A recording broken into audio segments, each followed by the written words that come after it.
Hello everyone, welcome to your very own favourite education channel dear school. और आज हम class 10th economics का first chapter development की शुरुआत करने वाले हैं। और इस चैप्टर में हम बहुत सारी इंटरेस्टिंग चीजें देखेंगे कि डेवलपमेंट का असल मतलब क्या होता है। हर इंसान के लिए डेवलपमेंट का मतलब अलग अलग क्यों होता है और इसके अलग अलग फैक्टर्स, अलग अलग जो चीजें होती है कंट्रीब्यूट करती है डेवलपमेंट को, वो सारी चीजें हम इस चैप्टर में देखने वाले हैं।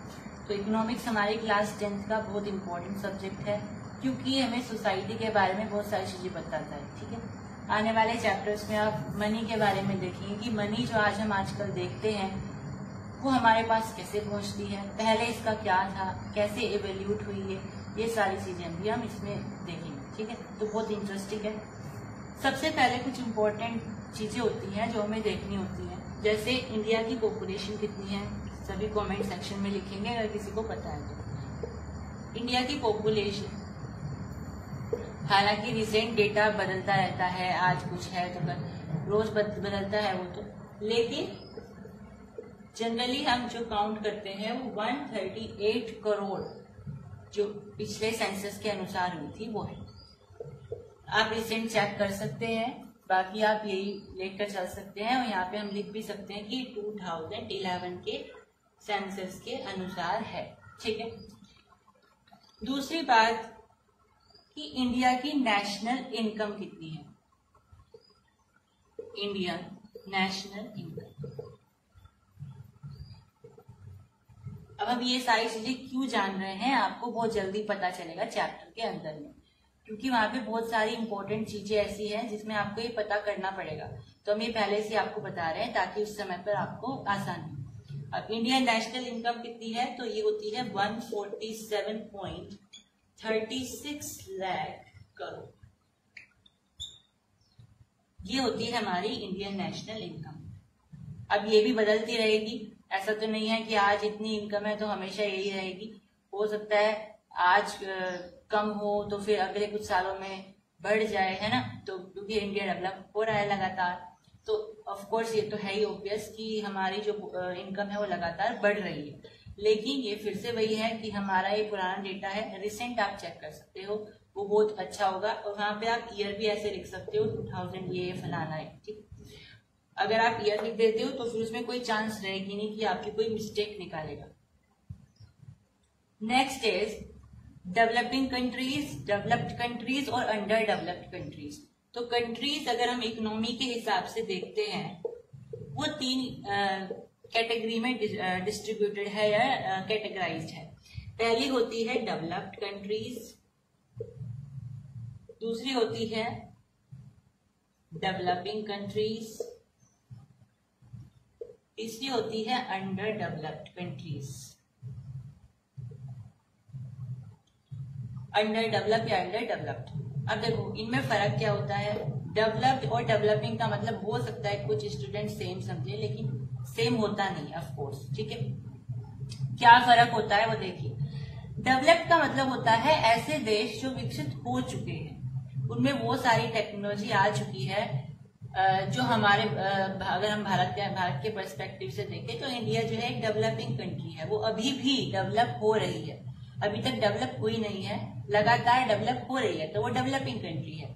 लेकिन जैसे हम देखते हैं यूएसए है, तो वो बहुत ही डेवलप्ड, बहुत ज्यादा डेवलप्ड कंट्री है, उसमें वो सारी टेक्नोलॉजी आ गई है अभी से, जिसके बाद जो हमारे देश में लगभग 50 साल बाद आएगी अगर हम परसेप्शन लगाएं। ठीक है, तो ये डेवलप्ड कंट्री है और हमारी जो कंट्री है वो इंडिया जो है वो डेवलपिंग कंट्री है। ठीक है, जो लगातार डेवलप हो रही है।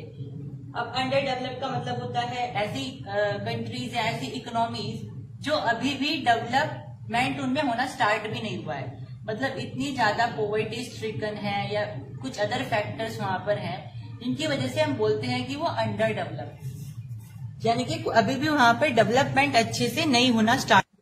मैंने यहाँ पे कुछ एग्जाम्पल्स लिखे हैं डेवलप्ड कंट्रीज, डेवलपिंग कंट्रीज और अंडर डेवलप्ड कंट्रीज के। इकोनॉमीज भी आप बोल सकते हो इनको। ठीक है, देखिए डेवलप्ड कंट्रीज में यूएसए आ जाएगा, जर्मनी आ जाएगा, यूके आ जाएगा, सिंगापुर आ जाएगा। तो ये कुछ ऐसी कंट्रीज हैं जो बहुत डेवलप हो गई है, मतलब डेवलपमेंट ऑफ कोर्स इनमें हो गया है और अब हम इनको बोल सकते हैं कि डेवलप्ड हो गई है। अब ऐसा नहीं है कि अब वो डेवलप हो नहीं रही है, ऑफ कोर्स हो रही है, लेकिन जितना हमने एक बेंचमार्क तय कर रखा है कि ये यहाँ तक अगर इस टेक्नोलॉजी तक पहुंच गया, ये बेंचमार्क अगर किसी कंट्री ने क्रॉस कर लिया तो हम बोल देंगे कि वो डेवलप्ड हो गई है। तो ऑफ कोर्स वो बेंचमार्क इन कंट्रीज ने क्रॉस कर लिया है। अब डेवलपिंग कंट्रीज कौन सी होती है? जो लगातार डेवलप हो रही है, अभी तक उन्होंने वो बेंचमार्क क्रॉस नहीं किया है कि वो डेवलप्ड हो जाए, अभी भी वो डेवलप हो रही है, लगातार डेवलप हो रही है। इंडिया इसमें कंट्री में है और इंडोनेशिया, मलेशिया। ऑफ कोर्स आपको ये एमसीक्यू में आ सकता है कि इंडिया इनमें से कौन सी कंट्री है, तो डेवलप्ड है, डेवलपिंग है, अंडर डेवलप है, तो आपको ध्यान रखना है इंडिया एक डेवलपिंग कंट्री है, ठीक है। अंडर डेवलप्ड कंट्रीज के एग्जांपल्स क्या हो जाएंगे? नेपाल हो जाएगा, म्यांमार हो जाएगा, ये कुछ एग्जांपल्स है। आप और भी कुछ एग्जांपल्स सर्च कर सकते हो, लिख सकते हो for the better answer writing. अब कुछ और इम्पोर्टेंट टॉपिक्स हैं। बेसिकली इस लेक्चर में हम आपको कुछ फैक्चुअल चीजें बता रहे हैं। नेक्स्ट लेक्चर से हमारा सही ढंग से चैप्टर स्टार्ट होगा, उसमें हम स्टार्टिंग से देखेंगे, डेवलपमेंट की डेफिनेशन से लेकर के हर एक चीज, ठीक है। बेसिकली हम चैप्टर से पहले की तैयारी कर रहे हैं ताकि हमें चैप्टर पढ़ते हुए प्रॉब्लम ना हो, ठीक है। ग्रोस एनरोलमेंट रेशो क्या होता है? अब हमारी नेक्स्ट टॉपिक है ग्रोस एनरोलमेंट रेशो।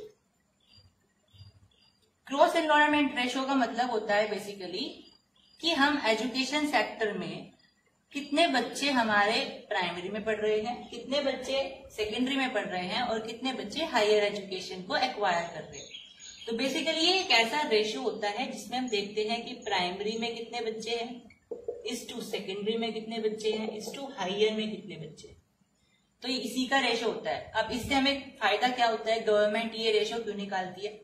इससे हमें पता चलता है कि प्राइमरी वाले बच्चे जिनकी एज हम कंसिडर कर सकते हैं 7 से 14 साल के बीच में या जो भी है, वो बच्चे कितने पढ़ रहे हैं, उसके बाद फिर इसमें कितनी बढ़ोतरी हुई या कितना इसमें डिक्रीज हुआ, डिक्रीमेंट हुआ या इंक्रीमेंट हुआ, ये हमें पता चल जाता है।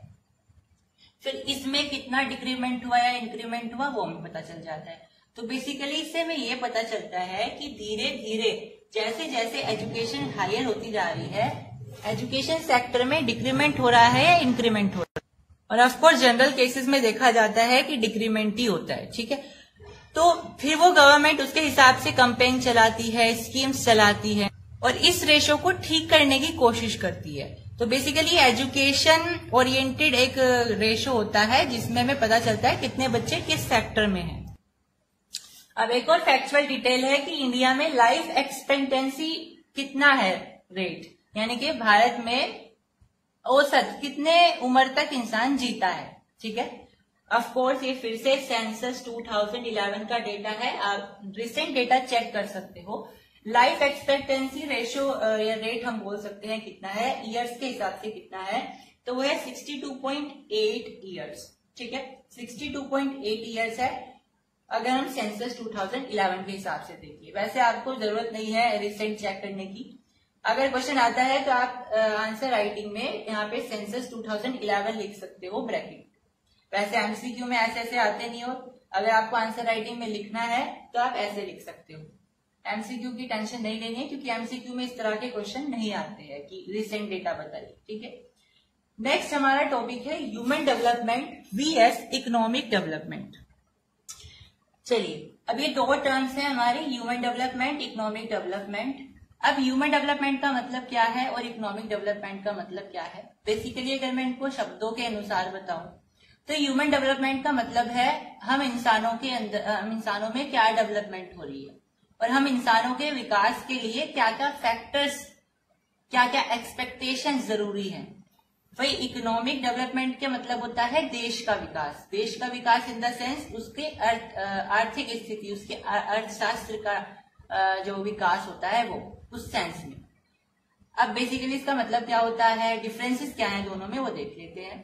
ह्यूमन डेवलपमेंट का मतलब होता है या इसके अंदर में आता है इंक्लूड मॉनेटरी और नॉन मॉनेटरी एस्पेक्ट। मॉनेटरी और नॉन मॉनेटरी का मतलब क्या होता है? मॉनेटरी का मतलब होता है पैसे से संबंधित और नॉन मॉनेटरी पैसे से संबंधित ना हो जो, यानी कि हर चीज आप पैसे से नहीं ले सकते हो ऑफ कोर्स। हर चीज हम पैसे से नहीं खरीद सकते हैं। जैसे अभी कोरोना आया था तो अमीर अमीर लोग भी उसमें ग्रस्त हो गए थे। तो ऐसा नहीं है पैसा है तो सब कुछ है। जैसे फ्री पोल्यूशन फ्री एनवायरनमेंट हो गया, डिसीज फ्री एनवायरनमेंट हो गया, हैप्पीनेस हो गई, ये कुछ ऐसी चीजें होती है जो पैसे से नहीं ली जा सकती, राइट। तो ह्यूमन डेवलपमेंट के लिए ऐसी चीजें भी जरूरी होती है जो पैसों से संबंधित हो, और ऐसी चीजें भी जरूरी होती है ऑफकोर्स जो बिना पैसे किए। हैप्पीनेस हो गई, पोल्यूशन फ्री एनवायरनमेंट हो गया, डिसीज फ्री एनवायरनमेंट हो गया, ये सारी चीजें। तो अगर इंसान को विकास करना है तो इंसान को विकास करने के लिए दोनों चीजें जरूरी होती है, मॉनेटरी भी और नॉन मॉनेटरी भी। वही अगर हम अर्थशास्त्र की बात करते हैं या हमारे इकोनॉमी की बात करते हैं तो उसके लिए केवल और केवल पैसे की जरूरत होती है विकास करने के लिए, क्योंकि इकोनॉमी का मतलब ही होता है कि हम इनकम के हिसाब से कितना डेवलप हो रहे हैं, राइट। नेक्स्ट, ह्यूमन डेवलपमेंट में हम क्वांटिटेटिव और क्वालिटेटिव ग्रोथ की बात करते हैं। मतलब ऐसी ग्रोथ या ऐसी बढ़ोतरी किसी चीज में जिसमें क्वालिटी भी हो और क्वांटिटी भी हो, मतलब कि वो चीज ज्यादा भी हो और साथ के साथ उसकी क्वालिटी भी बढ़िया हो, ठीक है। जैसे एग्जाम्पल के लिए हम बोल सकते हैं कि हमें 10 पैकेट बिस्किट के मिले और साथ के साथ उन बिस्किट की क्वालिटी भी बढ़िया हो, ठीक है। वो हो गए हमारे पास ह्यूमन डेवलपमेंट, क्योंकि हमें वो खुद खानी है। अब इकोनॉमी में हमें उसे बेचना है तो उसमें हम क्या बात करेंगे कि वो जितनी ज्यादा हो क्वांटिटी में उतना बढ़िया। अब टेस्ट टास्क जिसे लेना है वो देखे, तो उसमें क्वांटिटेटिव यानी क्वांटिटी, मात्रा कितनी है वो मायने रखती है। ह्यूमन डेवलपमेंट में इट इज एंड और final good of all development. भाई जितनी भी डेवलपमेंट हो रही होती है, चाहे वो इकोनॉमिक डेवलपमेंट है, चाहे वो कोई भी डेवलपमेंट है, उसका मेन मकसद क्या होता है, असल में आखिर में आकर के ह्यूमन डेवलपमेंट को फायदा पहुंचाना। क्योंकि ये सारी डेवलपमेंट, इकोनॉमिक डेवलपमेंट हो या जैसी भी डेवलपमेंट है, वो सारी करवा कौन रहा है, ह्यूमन करवा रहे हैं। तो ह्यूमन डेवलपमेंट ही उन सब डेवलपमेंट का मेन और फाइनल गुड होता है। मतलब कि लास्ट में आकर के उन्हें ह्यूमन डेवलपमेंट ही करनी है। भाई अगर इकोनॉमिक डेवलपमेंट होगी तो उससे मॉनेटरी फंड मिलेगा, तो मॉनेटरी तो ह्यूमन को चाहिए होता है। हालांकि नॉन मॉनेटरी वो खुद ले लेगा, फिर हैप्पीनेस हो गई, ये सारी चीजें वो तो खुद ही ऑटोमेटिक होती है। BMI जिसकी फुल फॉर्म होती है बॉडी मास इंडेक्स। अब इसे हम निकालते क्यों है, फॉर्मूला क्या होता है, तरीका क्या होता है, वो बात की बात है। पहली बात यह है कि हम इसे निकाल क्यों रहे हैं, बॉडी मास इंडेक्स को, इसे गवर्नमेंट निकालती क्यों है। तो उसके कुछ रीजंस होते हैं। पहला उसका कारण होता है कि बॉडी मास इंडेक्स हमें ये बताता है कि कोई इंसान पोषित है, कुपोषित है या वो ओवरवेट है। सुना होगा ना, कहीं आंगनबाड़ी वगैरह जो होते हैं वो सर्वे करते हैं, वो पता करते हैं कि किसी के बच्चे या कोई इंसान कुपोषित है या पोषित है, वो उसकी लिस्ट बनाते हैं, है ना। तो वो निकालते क्यों है, क्योंकि गवर्नमेंट को ये पता चल जाता है कि मेरे देश के अंदर में कितने लोग पोषित हैं, कितने कुपोषित हैं। और अगर जितने ज्यादा फिर कुपोषित होंगे फिर वो उस इलाके में क्या करेंगे, कोटा वगैरह फिर वो पहुंचाएंगे, यानी कि फूड पहुंचाएंगे हेल्दी, बच्चों के लिए या बड़ों के लिए, जैसे भी। समझ में आए। तो ये इसलिए निकाला जाता है ताकि कंट्री का वेलफेयर हो सके। तो अगर आपको ये क्वेश्चन आता है कि क्यों निकाला जाता है तो आप ऐसे बता सकते हो। और निकाला कैसे जाता है अब ये देख लेते हैं। इसे निकालने का तरीका होता है, हमने किसी भी इंसान का वेट लिया, यानी उसका वजन कितना है। जो हम वजन लेंगे वो किस में लेंगे, किलोग्राम में लेंगे, ये ध्यान रखना है। और उसका डिवाइड कर देंगे जो उसकी हाइट है मीटर में, उसके स्क्वायर से। मान लीजिए कोई इंसान है जिसका वजन कितना है, 25 किलोग्राम है, और उसकी हाइट कितनी है, 1 मीटर है, ठीक है। तो 1 मीटर का हम 1 के स्क्वायर से डिवाइड करेंगे तो मेरे पास कितना बचेगा, 25 BMI बचेगा। ओके। अगर हमारा BMI 18 से कम होता है, लेस देन 18 होता है, तो इसका मतलब क्या है कि वो इंसान अंडर नॉरिश है, यानी कि वो कुपोषित है। समझ में आए। और अगर किसी इंसान का जो BMI है वो 25 से ज्यादा है, इसका मतलब क्या है कि वो इंसान ओवरवेट है। और अगर किसी इंसान का BMI 18 से 25 के बीच होता है, इसका मतलब है कि वो इंसान पोषित है, उसे हम बोलेंगे कि वो इंसान पोषित होता है। तो ये तरीका होता है पता करने का कि कोई इंसान पोषित है, कुपोषित है या वो ओवरवेट है। अब इसमें हम किन लोगों को इंक्लूड नहीं करते, ये क्वेश्चन MCQ में पूछा जा सकता है। तो ग्रोइंग चिल्ड्रन यानी लगातार जिनकी उम्र बढ़ रही है और जिनका वजन, हाइट हर दिन बढ़ रहा है, तो उनके हिसाब से बढ़ रहा है, घट रहा है, उनके हिसाब से वो लोग बीएमआई की लिस्ट में इवेल्यूट नहीं किए जाने चाहिए, क्योंकि उनका रोज जो हाइट में और वेट में जो है इंक्रीमेंट हो रहा है, इंक्रीमेंट ही होता है बेसिकली। तो ऐसे लोगों को, यानी जो ग्रोइंग स्टूडेंट्स होते हैं, टीन्स वगैरह होते हैं, उनको इंक्लूड नहीं किया जाता है। अब हमारे पास ये बीएमआई का कॉन्सेप्ट हो गया फिनिश। अब एचडीआर आता है। एचडीआर का मतलब होता है ह्यूमन डेवलपमेंट रिपोर्ट। ये रिपोर्ट निकाली जाती है ये पता करने के लिए कि किसी कंट्री के अंदर में ह्यूमन की डेवलपमेंट कैसे चल रही है। अब मैंने आपको फर्स्ट लेक्चर में बताया था ह्यूमन डेवलपमेंट क्या होती है, इकोनॉमिक डेवलपमेंट क्या होती है। तो ह्यूमन डेवलपमेंट की रिपोर्ट निकालती है एचडीआर की रिपोर्ट, और ये किसके द्वारा निकाली जाती है? यूएनडीपी के द्वारा निकाली जाती है। यूएनडीपी को हम नेक्स्ट स्लाइड में देखेंगे। और ये 1990s यानी 1990 के दशक से निकाली जा रही है लगातार, ठीक है। अब इसमें पता कैसे चलता है कि क्या है क्या नहीं है? ये एक लिस्ट निकालते हैं जिसमें सारे के सारे देश होते हैं, या जो भी देश जिन्होंने यूएनडीपी ने रजिस्टर कराए हुए हैं वो देश होते हैं। अब इसमें उन देशों के सर्वे किया जाता है और पता किया जाता है कि उनमें ह्यूमन डेवलपमेंट कैसी चल रही है, और फिर उनको रैंक दी जाती है। पहले नंबर पर कौन सी कंट्री है जिसकी डेवलपमेंट हो रही है, दूसरे नंबर पर कौन है, इस तरीके से।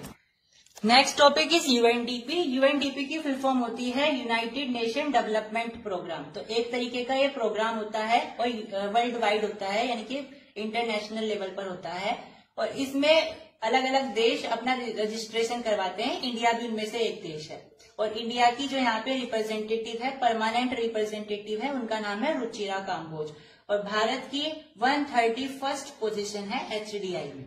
एचडीआई क्या होता है? ह्यूमन डेवलपमेंट इंडेक्स, यानी वो सारे के सारे पॉइंट्स जिन्हें देखते हुए एचडीआर यानी ह्यूमन डेवलपमेंट रिपोर्ट निकाली जाती है यूएनडीपी के द्वारा। अब वो क्या क्या पॉइंट्स हैं उनको हम बोलते हैं एचडीआई। अब वो है क्या?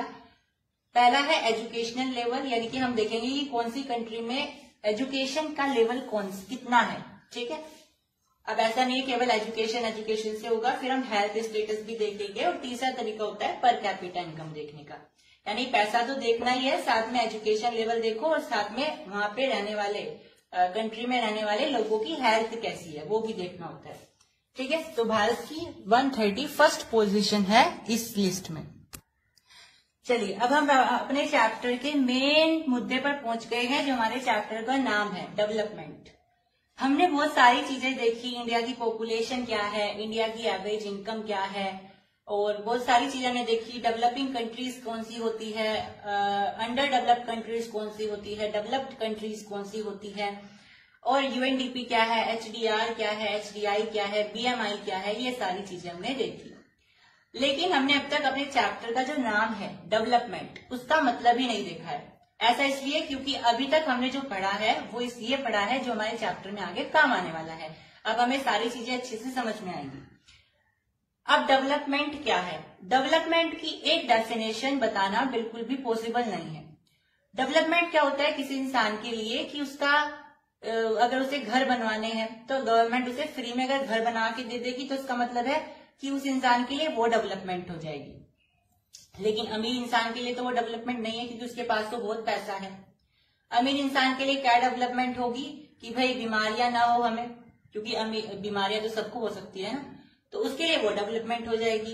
एक गरीब घर में जो बच्चे होते हैं उनकी क्या ख्वाहिश होती है कि हम किसी बढ़िया स्कूल में पढ़ें, और जो किसी घर में लड़की होती है अगर उसे भेदभाव हो रहा है उसके साथ, तो उसकी क्या डेवलपमेंट होगी कि उसे अपने भाइयों जितना अधिकार मिल सके, इंडिपेंडेंस मिल सके।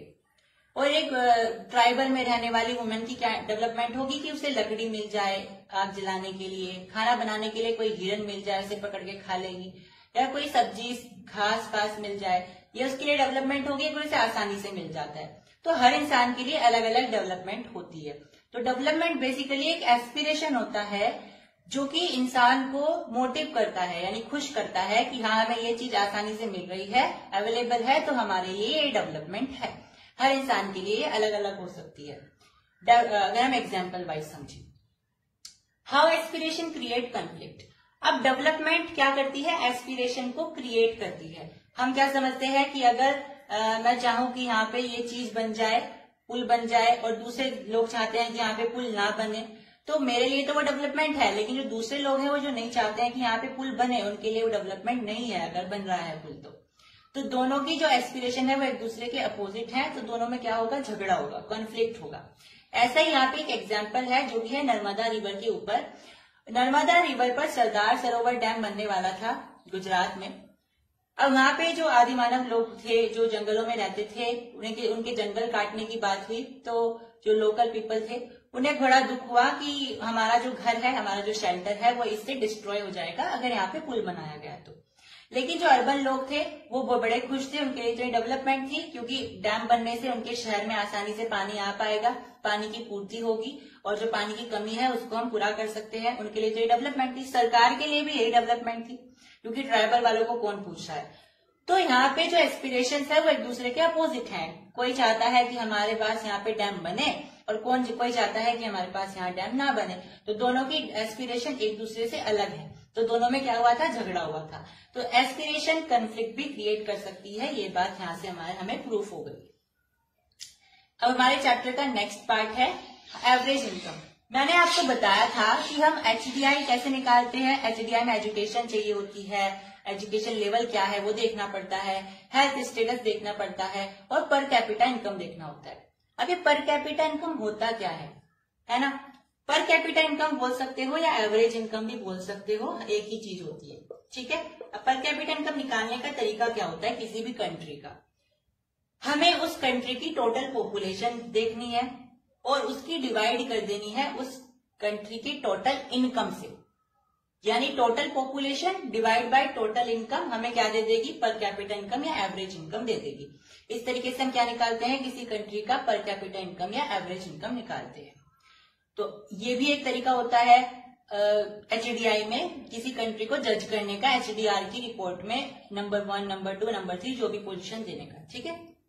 कमेंट सेक्शन में बताएं कि इंडिया की क्या पोजीशन है HDR में। और आज का हमारा टॉपिक है पर कैपिटा इनकम, जो हमने प्रीवियस लेक्चर में थोड़ा सा पढ़ा था, उसे निकालने का फॉर्मूला क्या होता है और उसकी इम्पोर्टेंस क्या होती है।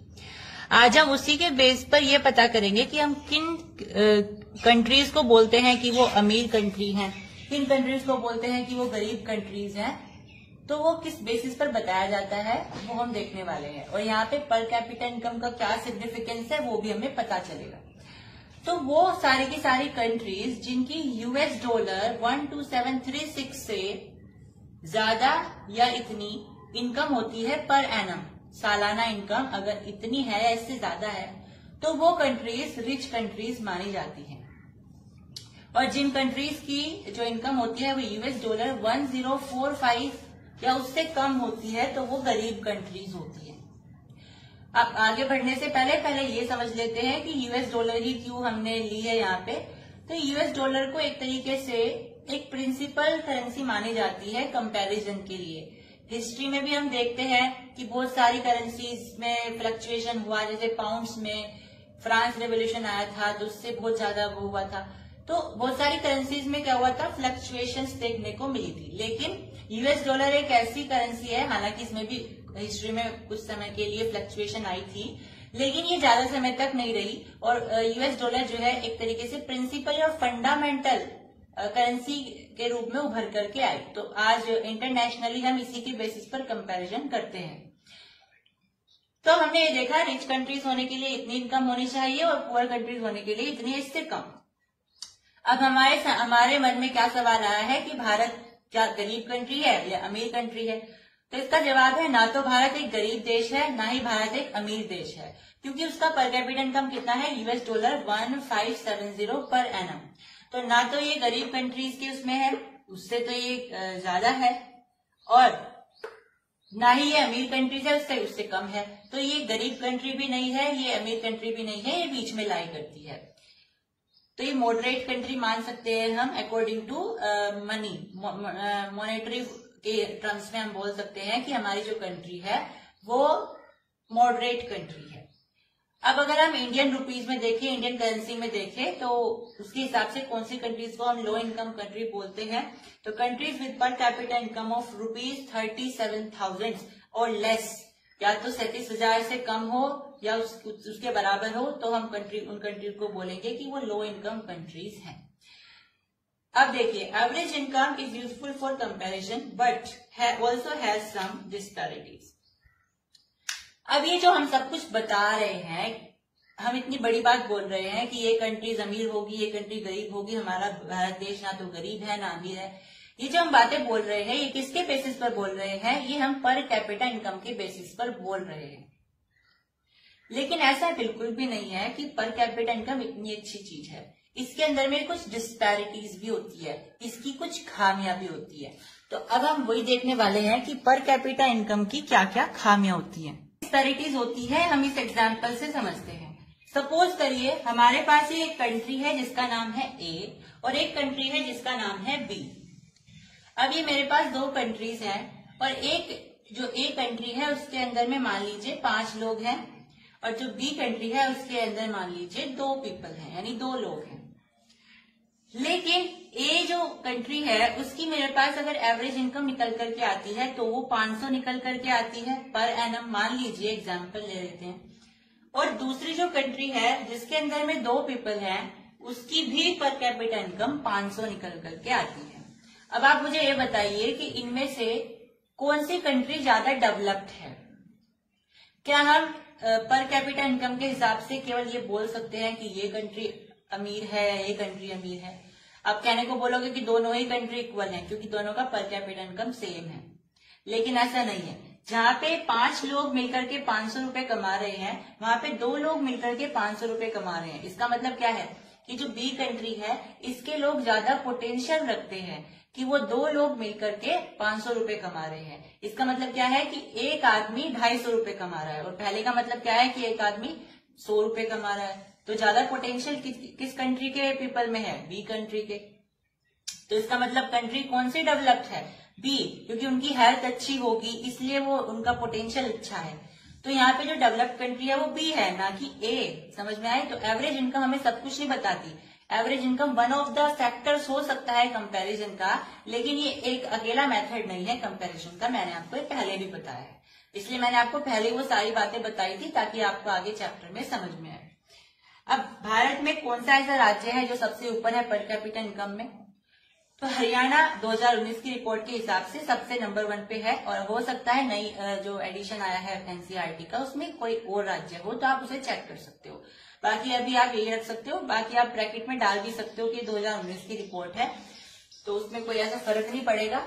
लेकिन 2019 के हिसाब से हरियाणा नंबर 1 पर है पर कैपिटा इनकम में। चलिए अब एक केस देखते हैं बिहार का। इसमें बताया जा रहा है कि अगर आप किसी बिहार के स्कूल में जाते हो तो आपको बिल्कुल सरप्राइज वाली चीज देखने को मिलेगी। क्या है वो सरप्राइज की चीज? कि लगभग 2/3 बच्चे जिनकी उम्र 14 से लेकर के 15 साल के बीच में है, बिहार के रहने वाले, वो क्लास 8 के बाद पढ़ाई करना छोड़ देते हैं। अभी देखिए 2/3 बच्चे, केवल 1/3 बच्चे ही 8वीं कक्षा के बाद में एजुकेशन एक्वायर करते हैं। यानी 2/3 स्टूडेंट्स जो है, अगर 300 बच्चे हैं उसमें से केवल 100 बच्चे ही 8th क्लास के बाद पढ़ते हैं बिहार में और 200 बच्चे फिर पढ़ना छोड़ देते हैं। यानी अगर आप वहां पे बिहार में कभी जाते हो किसी स्कूल में तो आपको एलिमेंट्री क्लासेस की 2/3 क्लासेस आपको मिसिंग मिलेगी, वहां पे बच्चे होंगे ही नहीं। समझ में आई? तो यहाँ से पता चलता है लिटरेसी जो है बिहार में वो काफी ज्यादा है। देखिए नेक्स्ट हमारे पास यहाँ पे एक एजर्शन है जिसका नाम है money in your pocket can not buy all the things. Very important assertion, NCERT का ही एक कोट है। इसमें बताया जा रहा है कि पैसा अगर आपके हाथ में है फिर भी आप दुनिया की सारी चीजें नहीं खरीद सकते हो। अगर आपके पॉकेट में, आपकी जेब में पैसा है, इसका मतलब ये नहीं है कि आप सारी चीजें खरीद सकते हो। तो इसका मतलब क्या है, इसे एनालाइज हम कैसे करें? तो इसे एनालाइज हम ऐसे कर सकते हैं कि अगर आप कितने भी अमीर हो, मैंने चैप्टर के पहले भी डिस्कशन करा है इस चीज का, अब आगे आया तो मैंने यहाँ पे लिख भी दिया। पहली चीज तो ये है कि पोल्यूशन फ्री एनवायरनमेंट। आप कितने भी अमीर हो जाओ लेकिन आप पोल्यूशन फ्री एनवायरनमेंट को तो नहीं हटा सकते अकेले मिलकर के। आपको सब अगर जनता, सारी सोसाइटी कोशिश करेगी तब जाकर के ऐसा पॉसिबल हो सकता है। अगर आपके पास पैसा है तो पैसे से आप नहीं कर सकते पोल्यूशन फ्री एनवायरनमेंट। दूसरा डिसीज फ्री एनवायरनमेंट, आप बीमारियां भी नहीं हटा सकते हो। अमीर से अमीर लोग भी बीमारी की चपेट में आ जाते हैं, तो ऐसा तो नहीं है। कैंसर हो गया, कोरोना हो गया, बहुत सारी बीमारियां होती हैं कोरोना भी बहुत फैला था, अमीर अमीर लोगों में बल्कि ज्यादा फैला था। तो पैसे से हर चीज नहीं खरीदी जा सकती है, ठीक है। तो बहुत खुशी होती है, हैप्पीनेस रेशो होता है, एजुकेशन रेशो होता है, पोल्यूशन फ्री इन्वायरमेंट, डिसीज, ये सारी चीजें होती है जो कि हम पैसे से नहीं खरीद सकते हैं, मतलब डिसीज फ्री इन्वायरमेंट। समझ में आई? तो हर चीज पैसे से नहीं खरीदी जा सकती है, यहाँ पे ये बताया जा रहा है। Next, Kerala has a low infant mortality rate (IMR) because it has adequate provision of basic health and educational facilities. Similarly, in Andhra Pradesh, PDS यानी Public Distribution System functions well. तो केरल में IMR यानी infant mortality rate बहुत अच्छा है, मतलब लो है, अच्छे से मतलब होता है लो। IMR जितना ज्यादा लो होगा उतना अच्छा होता है। इसका मतलब होता है कि एक साल के अंदर में कितने बच्चे जिनकी उम्र 1 साल से कम है वो मर गए हैं। तो वो तो बहुत बुरी बात है अगर ये बढ़ेगा रेट, तो इस केरल में बहुत कम होता है, हालांकि 9th का टॉपिक है ना। चलिए, एंड सिमिलरली आंध्र प्रदेश में पीडीएस सिस्टम यानी कि पब्लिक डिस्ट्रीब्यूशन सिस्टम बहुत अच्छा चल रहा है। तो यहाँ पे लोग भूखमरी नहीं है, न्यूट्रिशियस फूड मिल रहा है और न्यूट्रिशन वाली कमी नहीं है। तो ये कुछ ऐसे तरीके हो सकते हैं जिससे हम डेवलपमेंट ला सकते हैं हमारे राज्यों में। केरल में आईएमआर सिस्टम बढ़िया चल रहा है, आंध्र प्रदेश में पीडीएस सिस्टम बढ़िया चल रहा है। अब श्रीलंका और इंडिया में क्या वर्सेस है, क्या डिफरेंसेस हैं, कंपैरिजन क्या है, ये क्वेश्चन कभी कभी पूछ लिया जाता है। तो अगर हम ओल्ड एनसीईआरटी के हिसाब से देखें तो श्रीलंका को बेटर बताया गया है इंडिया से, हालांकि अभी टुडे रिसेंट सिचुएशन क्या चल रही है वो हम सबको पता है। श्रीलंका बहुत ज्यादा क्राइसिस में है। तो श्रीलंका और इंडिया में क्या कंपैरिजन है भाई? एचडीआई जो इसका रैंक है वो इंडिया से ज्यादा है। एवरेज इनकम भी कम पॉपुलेशन होने के बाद भी बढ़िया है इन कंपैरिजन टू इंडिया। इसकी ज्यादा पॉपुलेशन है तो ऑफकोर्स ज्यादा है इंडिया की, लेकिन श्रीलंका की कम पॉपुलेशन होने के बाद भी काफी अच्छी एवरेज इनकम है, तो उससे ज्यादा ही ये मानी जाती है। ठीक है, तो इसके हिसाब से कंपैरिजन किया जा सकता है, आप ऐसे पॉइंट्स लिख सकते हैं। अब जैसा कि मैंने बताया था, बहुत सारे फैक्टर्स होते हैं जिससे हम कंपेयर कर सकते हैं कंट्रीज को। एचडीआई में कहा गया है कि इन चीजों को इंक्लूड किया जाना चाहिए, जैसे हैप्पीनेस रेशियो होता है, लोग कितने खुश हैं किस कंट्री के, वहां का एजुकेशनल लेवल क्या है ना, ये सब चीजें। तो हैप्पीनेस रेशियो जो है वो भूटान का बहुत अच्छा होता है, हाईएस्ट माना जाता है भूटान का, यानी भूटान के जो लोग हैं वो काफी खुश रहते हैं। Now next, ground water overuse का एक टॉपिक है हमारी एनसीईआरटी में। यहाँ पे बताया गया है कि लगातार देखो डेवलपमेंट हो रही है, वो अपनी जगह है। डेवलपमेंट का मतलब इरिगेशन, किसी के लिए इरिगेशन हो सकता है, बढ़िया हो जाए, लेकिन इरिगेशन का इतना ओवर यूज कर लिया गया है कि ग्राउंड वाटर को डिक्लाइन कर दिया गया है। वेस्ट यूपी में और पंजाब में बहुत सारा जो पानी है वो डिक्लाइन हो गया है ग्राउंड वाटर का। इसी तरीके से 300 ऐसे डिस्ट्रिक्ट हैं, जिले हैं, जहाँ पे वाटर लेवल को 4 मीटर तक कम माना गया, यानी कि कह देते हैं ना कि इस साल 4 मीटर तक नीचे घट गया ग्राउंड वाटर या ग्राउंड जो वाटर टेबल होता है वो। तो बहुत ज्यादा जो पानी है वो डिक्लाइन होता चला जा रहा है। तो यहाँ पे जो सस्टेनेबिलिटी होती है रिसोर्सेज की, वो उसके चांसेस कम होते जा रहे हैं। सस्टेनेबिलिटी का मतलब क्या होता है कि हम अपनी आने वाली जनरेशन के लिए अपने रिसोर्सेज को बचा के रखें, लेकिन जैसी करंट सिचुएशन है, पानी जैसे घटता जा रहा है, वाटर टेबल भी डिक्रीज होता जा रहा है, तो उसके हिसाब से हम ऐसा नहीं बोल सकते हैं। तो हमें इस पर क्या करना चाहिए? प्रिजर्वेशन लाना चाहिए, हमें पानी को लिमिटेड यूज करना चाहिए, ओवर यूज नहीं करना चाहिए। अब कुछ हम इम्पोर्टेंट एक्स्ट्रा चीज देखने वाले हैं जो हमारी एनसीईआरटी में नहीं है, लेकिन आपकी जस्ट नॉलेज के लिए है। तो यूएनडीपी के बारे में हम थोड़ी सी कुछ इम्पोर्टेंट और एक्स्ट्रा चीजें देखने वाले हैं। यूएनडीपी का मतलब मैंने आपको बताया था, तो आप प्रीवियस लेक्चर देख सकते हैं उसके लिए। ये थोड़ी सी उसके लिए एक्स्ट्रा डिटेल्स हैं। तो यूएनडीपी का जो मेन मकसद है, यूएनडीपी जिसके लिए बनाया गया है, वो क्या है? Human development. मैंने ह्यूमन डेवलपमेंट भी बताया था, इसलिए मैंने आपको स्टार्टिंग में वो सारी चीजें बता दी थी। तो यूएनडीपी का ओवरऑल गोल क्या होता है? ह्यूमन डेवलपमेंट होता है। अब इसके 4 फोकस होते हैं, मतलब इसे 4 कह देते हैं, 4 फील्ड में काम करना है, और ये मानता है कि अगर मैंने इन 4 फील्ड में 4 फोकसेस में अगर मैंने यहाँ पे काम कर लिया तो जो इंटरनेशनली डेवलपमेंट हो जाएगा, ह्यूमन डेवलपमेंट हो जाएगा। पहला क्या है? पॉवर्टी रिडक्शन, यानी गरीबी को खत्म किया जाए। दूसरा है डेमोक्रेटिक गवर्नेंस, मतलब लोकतांत्रिक सरकार होनी चाहिए हर कंट्री में। ऐसा नहीं होना चाहिए तानाशाही है, मोनार्की है, ये वाला सिस्टम नहीं होना चाहिए, डेमोक्रेटिक गवर्नेंस हो। नेक्स्ट एनवायरमेंट एंड एनर्जी, मतलब जो हमारा पर्यावरण है वो स्वच्छ रहे और ऊर्जा का जो स्रोत है वो सबको मिलता रहे, यानी एलपीजी मिल गई या वगैरह वगैरह जो भी है, फ्यूल मिल गया।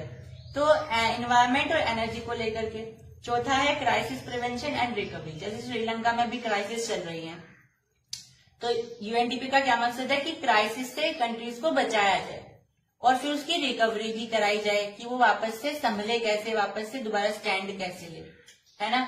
तो क्राइसिस हमारी हिस्ट्री में बहुत देखने को मिले हैं।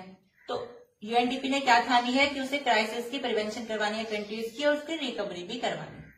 तो भारत की मेंबरशिप कब हुई थी यूएनडीपी में, आपको ध्यान रखना है 30 अक्टूबर 1945 में हुई थी, 30 अक्टूबर 1945।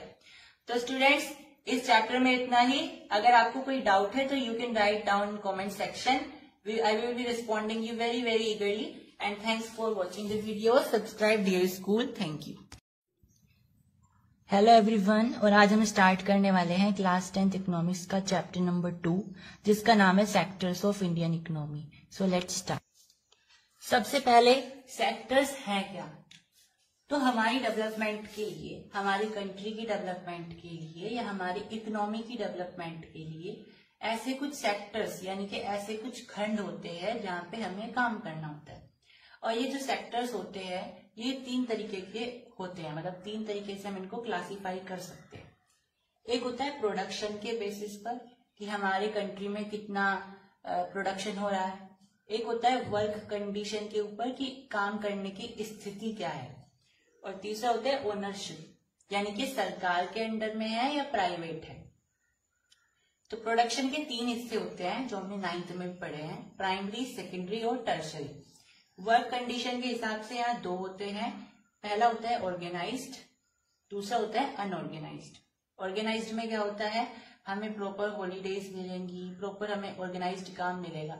अनऑर्गेनाइज्ड में जैसे हम परचून की दुकान पे काम करें तो वहां पे हमें ऐसा कुछ फैसिलिटी मिलेगी नहीं, ना हम अपनी मर्जी से हॉलीडे ले सकते हैं। ओनरशिप के बेसिस पर मैंने बताया सरकारी है या प्राइवेट, इसके बेसिस पर बताया जाता है। यदि कोई भी जमीन है या कोई भी काम है, पुल बनवाना है, तो वो प्राइवेट थोड़ी ना बनेगा, वो पब्लिक गवर्नमेंट बनाएगी। तो इसके हिसाब से होता है कि कोई जो काम है उसकी ओनरशिप क्या है, या कोई जो चीज है या जगह है उसकी ओनरशिप क्या है। इसके बेसिस पर भी हम सेक्टर्स को क्लासिफाई करते हैं। अभी हमने लास्ट ईयर भी पढ़ा है प्राइमरी क्या है, सेकेंडरी क्या है, टर्शरी क्या है, लेकिन थोड़ा सा हम रिवाइज करा देते हैं। प्राइमरी में हम सारे के सारे स्टार्टिंग वाले काम करते हैं जिसमें हम किसी चीज को प्रोड्यूस करते हैं। मतलब अगर आप प्रोडक्शन का काम करने वाले हो, या आप जानते हैं प्रोडक्शन के होते हैं 3 क्लासिफिकेशन, तो अगर आप प्रोडक्शन करना चाहते हो तो उसका इनिशियल स्टेज क्या होता है, प्राइमरी होता है। जैसे फार्मिंग होता है, हम क्या करते हैं, अनाज उगाते हैं, तो प्राइमरी सेक्टर के अंदर में आएगा। सेकेंडरी में क्या आता है, उस चीज को सर्विस प्रोवाइड करवाना, सॉरी सर्विस तो इसका आएगा, ये होता है मैन्युफैक्चरिंग। यानी कि अगर आपने वो अनाज लिया है, अब उस अनाज से आपको बिस्किट बनाना है, तो वो सेकेंडरी के अंदर में आएगा। अब आपको उन बिस्किट को एक जगह से दूसरी जगह लेकर के जाना है, यानी सर्विस प्रोवाइड करवानी है, तो आप उसे टर्शरी में गिनते हो। वो सारे एग्जांपल्स होते हैं, फार्मिंग, माइनिंग, एनिमल हस्बेंड्री, ये सब प्राइमरी में आते हैं। सेकेंडरी में आपकी इंडस्ट्रियल सारा आ जाएगा, और टर्शरी में टीचर, डॉक्टर, ट्रांसपोर्टेशन, है ना, और बैंक वगैरह, ये सब चीजें आती है। समझ में आई? तो इनके एग्जाम्पल्स हैं, डेफिनेशन मैंने आपको शॉर्ट में बताया। अब मेन क्वेश्चन क्या आता है आपके पास कि इनकी इंटरडिपेंडेंस क्या है, इनको एक्सप्लेन करिए, उसको एनालाइज करिए। इंटरडिपेंडेंस का मतलब क्या होता है कि ये एक दूसरे पर किस तरीके से निर्भर है। तो जैसा कि हम एक एग्जाम्पल समझ सकते हैं, एक एग्जाम्पल हम ले सकते हैं शुगर का। शुगर समझते हैं, चीनी। अब प्राइमरी सेक्टर में क्या होता है, हम चीनी यानी गन्ना उगाते हैं, और गन्ने को फिर हम कहाँ पे ले जाते हैं, किसी मील में ले जाते हैं, है ना। तो गन्ने को उगाना क्या है, प्राइमरी सेक्टर है, और अब हम उसे कहाँ लेकर के जा रहे हैं, सेकेंडरी सेक्टर, यानी मील में लेकर के जा रहे हैं। मील क्या होता है, एक फैक्ट्री होती है, राइट। अब उस मील में उस शुगर केन से चीनी बनाई जाएगी। अब ये क्या है आपका, ये काम क्या होता है, सेकेंडरी का होता है, यानी इंडस्ट्रियल। अब इस चीनी को हमें ग्राहकों को बेचना है। अब ग्राहकों को बेचने के लिए फैक्ट्री वाले तो ले जाने से रहे, उन्हें क्या करना पड़ेगा, ट्रांसपोर्टेशन का सिस्टम लगाना पड़ेगा अलग अलग जगह लेकर के जाने के लिए। तो वो टर्शरी सिस्टम के पास गए, यानी ट्रांसपोर्टेशन की हेल्प ली और फिर अपने कस्टमर को दे दी। तो इस तरीके से तीनों एक दूसरे से कनेक्टेड होते हैं, तीनों एक दूसरे से अलग नहीं होते। अलग इन द सेंस कि एक दूसरे के बिना ये मतलब काम नहीं करते हैं, एक दूसरे से कनेक्टेड होते हैं कहीं ना कहीं। समझ में? चलिए नेक्स्ट इसमें हमारा टॉपिक है, चलिए अब थोड़ा सा जीडीपी के बारे में देखते हैं। तो जीडीपी होती क्या है वो देखते हैं। सबसे पहले sum of the production in 3 sector is called GDP. मतलब कि आपके जो तीनों सेक्टर हैं, तीनों सेक्टर मतलब प्राइमरी, सेकेंडरी और टर्शरी, इन तीनों सेक्टर के अंदर में जितना भी प्रोडक्शन हुआ है उससे आपको जितना भी पैसा मिला है उन सबको ऐड करके आपके पास एक पूरी क्वांटिटी आएगी जिसको आप जीडीपी बोलते हो। ठीक है, अब जीडीपी में जैसे एग्जांपल लेते हैं, मैंने आटा लिया, आटे को मैंने फिर बिस्किट बनाया, बिस्किट को फिर मैंने पैकेजिंग कराई। तो इसका मतलब ये नहीं है कि अब आटे के जो 50 रुपए थे हम फिर उसको बिस्किट बनाने के 100 रुपए में ऐड करेंगे और फिर पैकेजिंग के 50 रुपए में ऐड करेंगे। ऐसा नहीं होता। जैसे जैसे अगले स्टेज पे जाया जाता है उसकी जो अमाउंट होती है उसमें ऐड होती चली जाती है। जैसे मान लीजिए आटा 50 रुपए का था, अब बिस्किट कितने रुपए के बने, बिस्किट मान लीजिए 20 रुपए और बन गए तो वो 70 रुपए का ऑलरेडी आपको देंगे, और फिर पैकेजिंग के मान लीजिए 30 रुपए लगे तो वो 100 रुपए का ही आपको देंगे। इसका मतलब ये नहीं कि आप इसमें अलग अलग से ऐड करने लगोगे। ठीक है, वो अपना प्रॉफिट पहले से देखते हुए चलते हैं। तो जीडीपी का मतलब ये नहीं होता कि आप इंडिविजुअली ऐड करते चले जाओ। जो आपका फाइनल में आता है, यानी कि जो आपका पैकेज होकर के बिस्किट आया है, अगर वो 5 रुपए का आ रहा है, इसका मतलब यह है कि उसमें उन्होंने सारी लागत लगाई हुई है, चाहे वो आटे से लेकर के, चाहे चीनी हो, चाहे कुछ भी है। समझ में आई? तो जितना भी प्रोडक्शन हमारा तीनों सेक्टर में होता है उससे जितना भी पैसा जनरेट होता है उसको जीडीपी बोलते हैं। जीडीपी की फुल फॉर्म क्या होती है? Gross domestic product. अब एक इंटरेस्टिंग सी बात है, अगर हमारी कंट्री में प्राइमरी सेक्टर हमारी कंट्री का ही है, मान लीजिए गेहूं हमारी कंट्री ने ही उगाए, ठीक है, और गेहूं के बाद में फिर आटा वगैरह बिस्किट बनाना जो था, पैकेज वगैरह का जो काम था वो दूसरी कंट्री का है। यानी कि हमारा जो काम है वो केवल इतना था कि हमने गेहूं उगाए और गेहूं उगा करके बाहर के देश को बेच दिए। तो इस प्रोसेस से जो हमें हमारी कंट्री को पैसा मिला वो हमारी जीडीपी में काउंट नहीं होगा।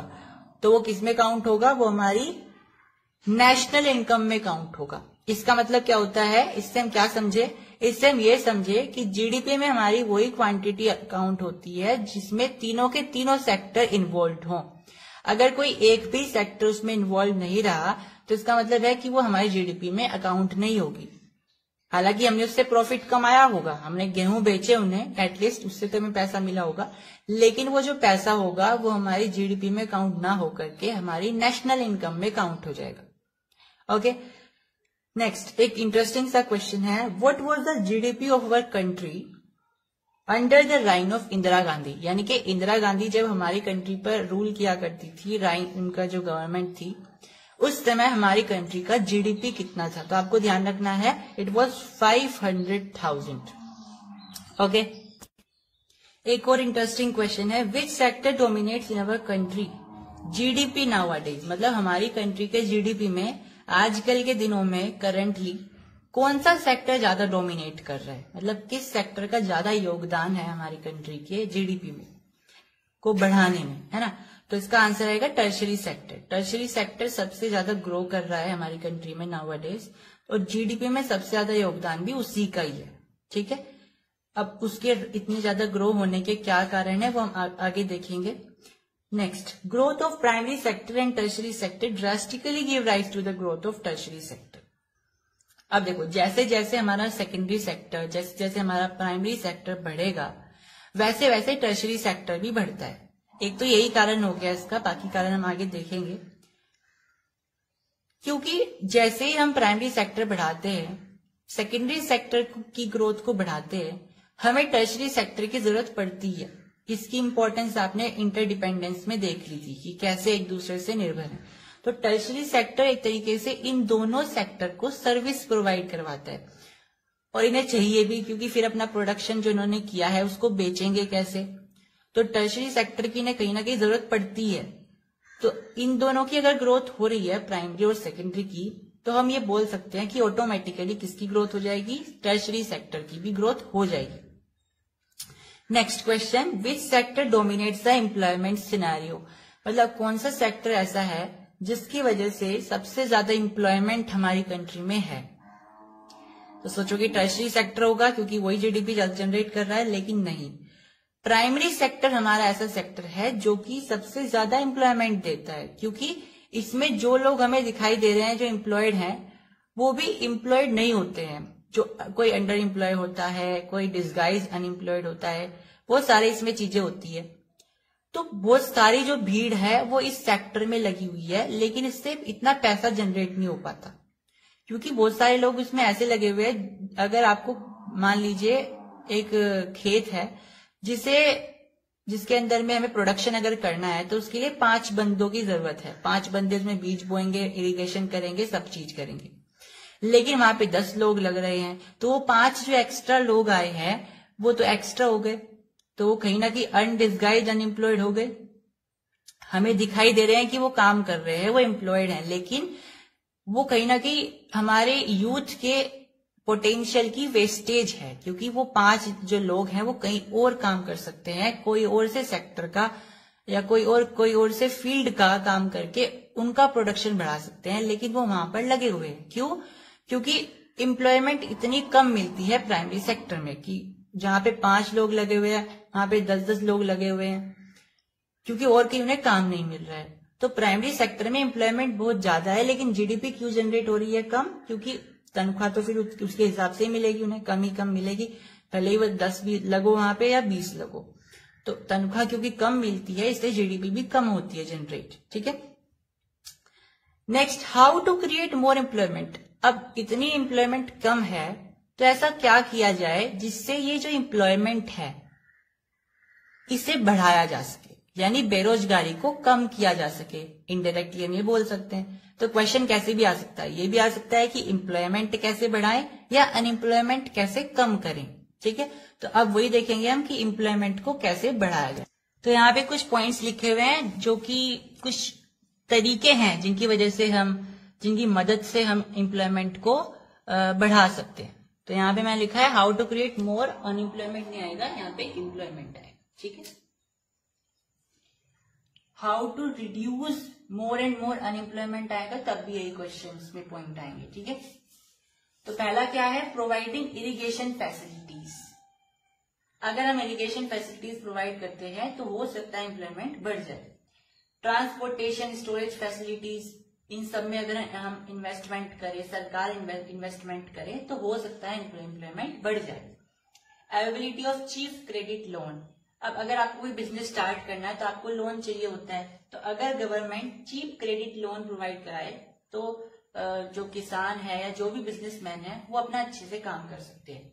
अब इनके बारे में हम नेक्स्ट चैप्टर में पढ़ने वाले हैं। लोन क्या है, क्रेडिट क्या है, चीप क्रेडिट क्या है। ठीक है, तो ये नेक्स्ट चैप्टर में आपका पूरा का पूरा आएगा। Identify, promote and locate small industries. हमें जो छोटी इंडस्ट्रीज होती हैं उनको प्रमोट करना चाहिए, उनको सपोर्ट करना चाहिए, और ज्यादा से ज्यादा दूसरे सेक्टर, नए सेक्टर्स को एम्प्लॉय करना चाहिए, जैसे कि कॉटेज इंडस्ट्री हो गया, टूरिज्म हो गया, स्पोर्ट हो गए, हर्बल हो गया, ये सब। प्राइमरी, सेकेंडरी और टर्शरी सेक्टर के बारे में पढ़ रहे थे। जीडीपी के बारे में भी हमने थोड़ा सा डिस्कशन करा था, लेकिन आगे बढ़ने से पहले हम थोड़ा सा जो टॉपिक है वो स्विच करेंगे और ऑर्गेनाइज्ड और अनऑर्गेनाइज्ड सेक्टर के बारे में थोड़ा सा स्टडी करेंगे, ताकि आगे जब ये आए तो हमें पता रहे कि ये टॉपिक का हिस्सा है। तो मैंने जैसा कि आपको बताया था, division of sector on the basis of work condition हम 2 तरीके से कर सकते हैं। मतलब काम की स्थिति कैसी है उससे हम 2 तरीके से क्लासिफाई कर सकते हैं। एक होता है ऑर्गेनाइज सेक्टर और एक होता है अनऑर्गेनाइज सेक्टर। अब ऑर्गेनाइज सेक्टर में क्या होता है, ये बेसिकली हर तरीके के इसमें लॉ होते हैं, कानून होते हैं, ये पूरी तरीके से ऑर्गेनाइज होता है। इसमें डॉक्यूमेंट लगते हैं, आपको हॉलीडे लगती है। अगर आपको हॉलीडे चाहिए तो हॉलीडे के लिए आप एप्लीकेशन आपको फिल करना पड़ेगा। तो ये हर तरीके से प्रोफेशनल होता है, हम ये बोल सकते हैं। इसमें आप बहुत सारे डिफरेंसेस लिख सकते हो, इसमें बहुत सारे लॉज होते हैं, इसमें नहीं होते हैं। इसमें आपको आसानी से हॉलीडे मिल जाएगी, गवर्नमेंट हॉलीडे होती है, और ये इसमें नहीं होती है। ये जनरली गवर्नमेंट वाला होता है, ये प्राइवेट होता है, ये लोकल होता है। ठीक है, बहुत सारे डिफरेंसेस हमें देखने को मिल जाते हैं। हालांकि वो हम आगे डिस्कस करेंगे, लेकिन ये मैंने जस्ट आपको एक इंट्रोडक्टरी एक तरीके से बताया है कि ये दोनों भी हमारे चैप्टर का हिस्सा है, उनके बारे में थोड़ी सी डिटेल है। तो ऑर्गेनाइज तो यही है। अनऑर्गेनाइज्ड के फिर दो हिस्से होते हैं आगे, रूरल और अर्बन। मतलब अनऑर्गेनाइज का मतलब क्या होता है, जिस काम की स्थिति खराब हो।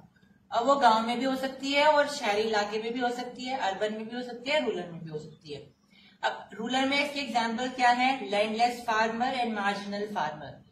लैंडलेस फार्मर मतलब जो किसान जिनके पास जमीन नहीं होती है, ठीक है, जो मजदूरी करते हैं। मार्जिनल फार्मर जो कि मजदूरी वगैरह करते हैं। लैंडलेस फार्मर जिनके पास जमीन नहीं होती, लगभग सेम ही होते हैं।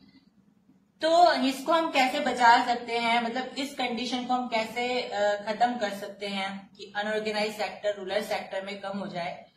तो delivery of seed and agriculture inputs, यानी गवर्नमेंट क्या कर सकती है कि ऐसे लोगों को बीज पहुंचाए फ्री में, या फिर थोड़ा बहुत इन पे जो है चीप लोन दे करके, या थोड़ा सा सस्ता बीज पहुंचाए गवर्नमेंट इनको, ताकि इनके पास जो थोड़ी बहुत भी जमीन है या जैसे भी ये जमीन का अरेंजमेंट कर सकते हैं, अपने खुद की फसल उगा सके, ठीक है। या एग्रीकल्चर इनपुट को भी है जो गवर्नमेंट है उनको डिलीवर कर सकती है। इस तरीके से इसको प्रोटेक्ट किया जा सकता है। अर्बन में इसके एग्जाम्पल है, जैसे कोई मिठाई की दुकान पे काम करने वाला कोई होते हैं ना, चेले लगे रहते हैं, पुपिस बोलते हैं जिनको। तो उनके जो काम होता है वो क्या होता है, अपने जो उनका लाला होता है उसके अंडर में वो काम करते हैं।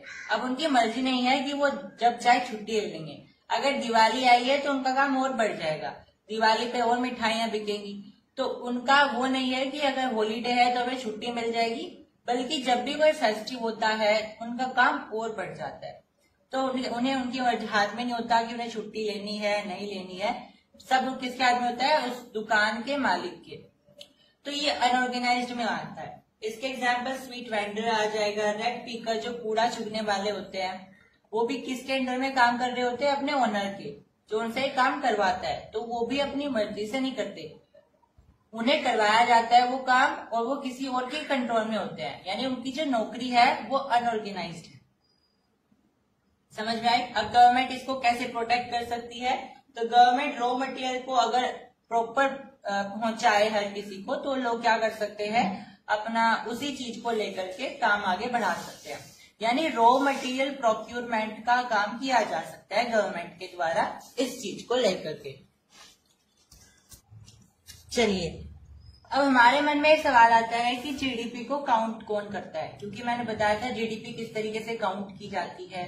केवल उसका फाइनल जो स्टेज होता है उसी में जितने भी हमारे ऐड किए गए हैं इंग्रेडिएंट्स, उनके जो रुपीज होते हैं वो सारे ऐड हो जाते हैं। तो ये जो टास्क होता है बहुत डिफिकल्ट होता है, आसान नहीं होता। साथ में हम ये भी देखते हैं कि हमारी कंट्री का जो सेक्टर है वो प्राइमरी है या बाकी के तीनों भी हैं। यानी हमें जीडीपी अगर काउंट करनी है तो हमें हमारी जो कंट्री है उसके पास तीनों सेक्टर होने चाहिए उस काम को लेकर के। अगर ऐसा हो रहा है कि अगर एक या दो सेक्टर भी हमारी कंट्री के हैं और तीसरा सेक्टर हमारी कंट्री का नहीं है, तब ये जीडीपी में काउंट नहीं होगा। तो ये सारे हमें देखने पड़ते हैं काम, और तब जाकर के हम ये बोल पाते हैं कि हमारी कंट्री का जीडीपी क्या है। तो ऐसे में ये इतना डिफिकल्ट काम हमारी कंट्री में करता कौन है, तो ये हमारी कंट्री में कौन करता है, सेंट्रल गवर्नमेंट मिनिस्ट्री। तो सेंट्रल गवर्नमेंट यानी केंद्र सरकार की मिनिस्ट्री होती है जो कि ये काम करती है। उसके पास डिपार्टमेंट होते हैं जो कि सारे इंडियन स्टेट्स और जितने भी हमारी यूनियन टेरिटरीज हैं उन सब से ये डेटा इकट्ठा करके लाते हैं, और तब जाकर के ये पूरा जीडीपी जो है काउंट करते हैं। ठीक है, ये इतना बड़ा टास्क कौन करता है, central government ministry. Important question. अब हमारे देखते हैं आजकल कि टर्शरी सेक्टर क्या है, बहुत ज्यादा ग्रो कर रही है। जैसा कि मैंने आपको पिछली वीडियो में बताया था कि टर्शरी सेक्टर सबसे ज्यादा इम्पोर्टेंट सेक्टर बनता जा रहा है, यानी उसकी जो इम्पोर्टेंस है वो सबसे ज्यादा बढ़ती जा रही है। अगर हम ये देखें जीडीपी की टर्म्स में तो टर्शरी सेक्टर सबसे ऊपर है। अगर हम देखें एम्प्लॉयमेंट की टर्म्स में तो प्राइमरी सेक्टर सबसे ज्यादा है। तो क्या हमेशा से ही टर्शरी सेक्टर सबसे ऊपर था या क्या था? तो शुरू में हिस्टोरिकली अगर हम बात करें, शुरू के समय में प्राइमरी सेक्टर सबसे ज्यादा होता था, क्योंकि उस समय लोग ज्यादा पढ़े लिखे नहीं होते थे और ज्यादातर लोग क्या करते थे, खेती करना पसंद करते थे। तो ज्यादातर लोग किसमें इन्वॉल्व थे, प्राइमरी सेक्टर में इन्वॉल्व थे। फिर धीरे धीरे क्या हुआ, खेती में अगर उन्हें नुकसान होने लगा या खेती में जो भी हुआ, उन्होंने क्या किया, शिफ्ट लेना शुरू किया सेकेंडरी सेक्टर में। जैसे हमने हिस्ट्री में पढ़ा है, वर्ल्ड वॉर हुई थी तो जो किसान लोग थे वो फैक्ट्री में जाना शुरू कर दिए थे। क्यों? क्योंकि खेती में उन्हें इतना ज्यादा बचता नहीं था, तो उन्होंने फैक्ट्री में जाना शुरू कर दिया। और जो प्राइमरी सेक्टर में लोग होते हैं वो फैक्ट्री में आसानी से इन्वॉल्व भी हो जाते हैं, हिस्ट्री इस चीज की गवाह है। तो उन्होंने क्या किया, जो प्राइमरी सेक्टर में इतने सारे लोग इन्वॉल्व थे वो सारे के सारे सेकेंडरी सेक्टर में आ गए। फिर धीरे धीरे जैसे जैसे टर्शरी सेक्टर की इंपॉर्टेंस बढ़ने लगी और टर्शरी सेक्टर में जॉब अपॉर्चुनिटीज बढ़ने लगी, वही लोग, बहुत सारे लोग उनमें से टर्शरी सेक्टर में चले गए। इस तरीके से ये शिफ्ट होता होता टर्शरी सेक्टर में सबसे ज्यादा आ गया। लेकिन अभी भी ऐसा नहीं है सारे लोग टर्शरी में आ गए हैं, लोग अभी भी प्राइमरी सेक्टर में ही ज्यादा है। हालांकि जीडीपी किसमें होती है ज्यादा, टर्शरी सेक्टर में होती है। अब इस चीज के कारण क्या है, ये टर्शरी सेक्टर इतना ग्रो क्यों हो रहा है? तो पहला कारण है कि जितने भी हमारे इंपॉर्टेंट इंस्टीट्यूशन होते हैं जो हमारे सोसाइटी में होते हैं, जैसे हॉस्पिटल हो गए या फिर स्कूल्स हो गए, म्युनिसिपल कॉर्पोरेशन हो गए, ये सारे कौन संभालता है? ये टर्शरी सेक्टर के लोग संभालते हैं, मतलब जो सर्विस प्रोवाइड करवा रहे हैं, है ना। और अगर ये चीजें नहीं होंगी तो हमारा भविष्य कैसे चलेगा? स्कूल्स नहीं होंगे तो क्या एजुकेशन हम अवेलेबल करा सकते हैं? नहीं करा सकते। हॉस्पिटल्स, क्या हम दवाई वगैरह कैसे लेंगे? अगर हम बीमार हो गए तो कहाँ जाएंगे? तो ये जो चीजें होती है ये बहुत जरूरी होती है, और ये किसके हाथ में होती है? टर्शरी सेक्टर के हाथ में होती है, मतलब उसके अंडर में आती है। तो ये टर्शरी सेक्टर का हिस्सा होती है। और जैसे जैसे समय बढ़ता जा रहा है इन चीजों की इंपॉर्टेंस बढ़ती जा रही है, और क्योंकि ये चीजें ग्रो हो रही है तो टर्शरी सेक्टर ग्रो हो रहा है। नेक्स्ट, ट्रांसपोर्ट, ट्रेड, ये सब, यही जैसे जैसे प्राइमरी सेक्टर बढ़ेगा, सेकेंडरी सेक्टर बढ़ेगा, तो उन्हें ट्रांसपोर्ट की जरूरत पड़ेगी। तो ये दोनों सेक्टर क्या कर रहे हैं, ट्रांसपोर्ट सेक्टर यानी कि टर्शरी सेक्टर को जो है और ज्यादा बढ़ा रहे हैं। जैसे कि मैंने आपको पहली वीडियो में बताया था कि ये तीनों सेक्टर एक दूसरे से कनेक्टेड होते हैं। मैंने शुगर का एग्जाम्पल दिया था कि कैसे शुगर केन को काटते हैं, सेकेंडरी में लाते हैं, फिर उसको बेचने के लिए हम मिल से उसको जगह जगह लेकर के जाते हैं। तो आखिर में जाकर के हमें किसकी जरूरत पड़ गई? आखिर में हमें टर्शरी सेक्टर की जरूरत पड़ गई। तो ट्रांसपोर्ट और ट्रेड का एम है। अब rise in IT sector, very important. IT sector मतलब इंफॉर्मेशन टेक्नोलॉजी का जो सेक्टर है वो लगातार बढ़ रहा है। कंप्यूटर, इंफॉर्मेशन, इंटरनेट, ये सब जो चीजें हैं ये आईटी, ये टर्शरी में आती है। और ये आज के समय में बताने की जरूरत नहीं है कितना ज्यादा इन्फ्लुएंस हो रहा है, कितना ज्यादा बढ़ रहा है ना। आज के समय में हम बिना कंप्यूटर के, बिना आईटी के इमेजिन नहीं कर सकते हैं आज की दुनिया। तो ये जो सेक्टर है ये भी आईटी सेक्टर जो है टर्शरी सेक्टर का हिस्सा माना जाता है।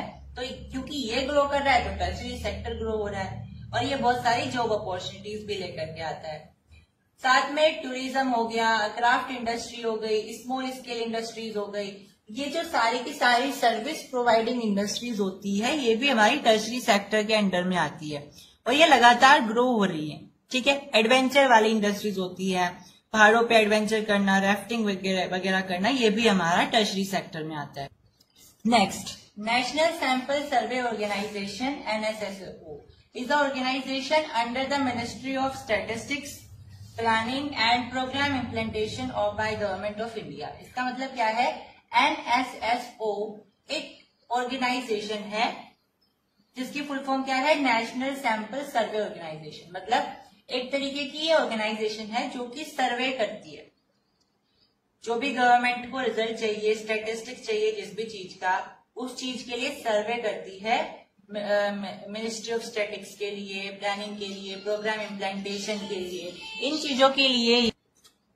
अब नेक्स्ट पॉइंट है, in India about 60% of the population belongs to age 5 to 29, यानी भारत में लगभग 60% जो पॉपुलेशन है वो 5 साल से 29 साल के बीच के लोगों की है, और इनमें से भी केवल 52% ही इसे स्कूल को अटेंड कर पाते हैं। मतलब हमारे इंडिया में बहुत लो एजुकेशन है, हमें इसमें और ज्यादा इम्प्रूवमेंट करना चाहिए। अब नीति आयोग, जो पुराना नाम था प्लानिंग कमीशन का, जी हाँ, प्लानिंग कमीशन का पुराना नाम नीति आयोग था, अब इसने क्या किया, एक स्टडी कंडक्ट करी और इसने बताया कि लगभग 20 लाख नौकरियां कंडक्ट या क्रिएट की जा सकती है एजुकेशन सेक्टर में। यानी केवल एजुकेशन सेक्टर के अंदर में ही 20 लाख नौकरी, 20 लाख जॉब्स, 20 लाख जॉब्स को क्रिएट किया जा सकता है। इसी तरीके की एक और स्टडी की गई नीति आयोग के द्वारा और उन्होंने बताया कि लगभग 35 लाख नौकरियां हम टूरिज्म सेक्टर में निकाल सकते हैं। तो देखो ये क्यों बता रहे हैं ये सब चीजें, ताकि हम इनमें काम कर सके और एम्प्लॉयमेंट को बढ़ा सके। ठीक है, तो आप इनको भी लिख सकते हो अगर आता है क्वेश्चन कि क्या क्या तरीके हैं एम्प्लॉयमेंट बढ़ाने के और क्या क्या आपके पास प्रूफ है इन चीजों के, तो आप लिख सकते हो कि नीति आयोग ने ये सब कंडक्ट करी है स्टडीज और इनके अनुसार 20 लाख नौकरी एजुकेशन सेक्टर में और 35 लाख नौकरी टूरिज्म सेक्टर में इन्वेस्ट की जा सकती है, क्रिएट की जा सकती है।